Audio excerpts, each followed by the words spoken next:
All right, so you did it. You moved out. That freedom is amazing, right? But then that first stack of bills hits, and it can be a bit of a shock. If you're trying to figure out how to handle money on your own for the very first time, don't worry, I've got your back. Think of this as your personal guide to not just surviving out there, but actually thriving. Let's get into it. It's a real roller coaster, isn't it? One minute you're thrilled about having your own space, and the next, there's that jolt of panic when you realize you're on the hook for all of it. Rent, groceries, electricity. Yeah, it's a lot. That stress is totally normal. But here's the good news. You are 100% capable of getting a handle on this. So the key word we're going to focus on today is frugal. And I get it. When you hear that word, you might think cheap or boring or just miserable. Let's just totally erase that definition from your brain. Being frugal isn't about depriving yourself of things. It's actually the complete opposite. It's about being powerful and intentional, making sure your money is going toward what you really care about, instead of just disappearing. And all of this, it starts with your mindset. Honestly, this is the single most important part of the whole thing. Before we get into any of the tips and tricks, we have to get this piece right. See, being frugal isn't a sacrifice. It's your financial superpower. It's what's going to let you build the exact life you want. Let's really break this down because the difference is huge. Cheap is all about the short term. It's just hunting for the lowest price tag, right? It's buying those flimsy boots that fall apart after one winter. Frugal, though, that's all about long-term value. It's buying the really good boots that are going to last you for years. It's not deprivation, it's empowerment. It's you making smart choices today that will help out the person you're going to be in the future. And this is so, so important. You absolutely need a powerful why. If you're just saving money for the sake of saving money, you'll probably give up. So what's your real reason? Is it to finally quiet down that little voice of anxiety you have about your bank account? Is it saving up for an awesome trip? Or building up an emergency fund so you just feel safe? Get super clear on that reason. I mean it. Write it down somewhere. That why is what's going to fuel you through every choice you make. Okay, let's get practical. The single biggest and I think easiest place to start winning with your money is right in the kitchen. This is your first battleground, and trust me, it's where you can score some major victories right off the bat.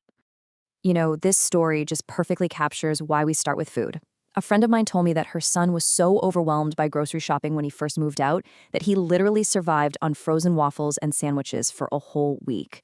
We can do way better than that, and we can save a ton of money while we're doing it. So here it is, your grocery game plan. And it's brilliantly simple. It starts before you even walk out the door. First, plan your meals. See what's on sale in the flyers and build around that. Then, make your list with only the stuff you need. And finally, this is the most critical part. You have to treat that list like it's a sacred mission. Grocery stores are designed, scientifically, to tempt you into buying more. Your list is your shield. Stick to it.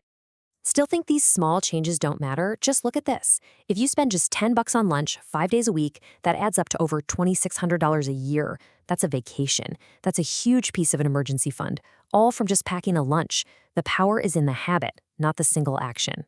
And here are a few more pro-level kitchen hacks for you.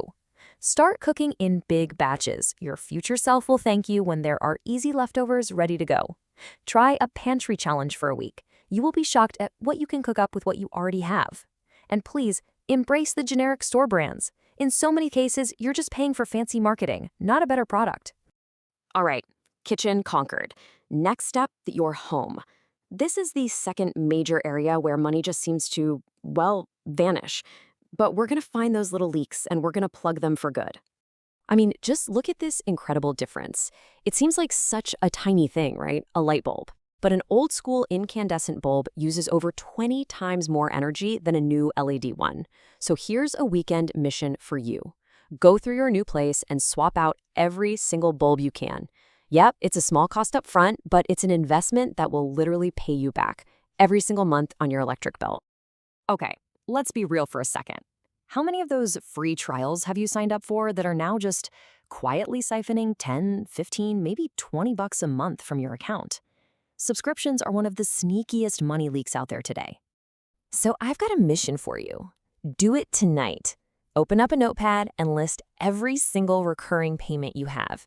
Streaming, apps, that gym you keep meaning to go to. For each one, ask yourself one simple question. Have I used this in the last month? If the answer is no, cancel it. Right then. Immediately. No hesitation. And the best part is, if you really truly miss it, you can always sign up again later. No big deal. Now let's talk about all those little spending decisions we make every single day. They might not feel like a big deal in the moment, but they can slowly bleed your budget dry. It's the classic death by a thousand cuts. This quote just nails it. That $5 coffee, that $4 snack. It doesn't feel like much when you swipe the card, but when you add it all up at the end of the month, you might be shocked to see you've spent $75 or even $100 without even thinking about it.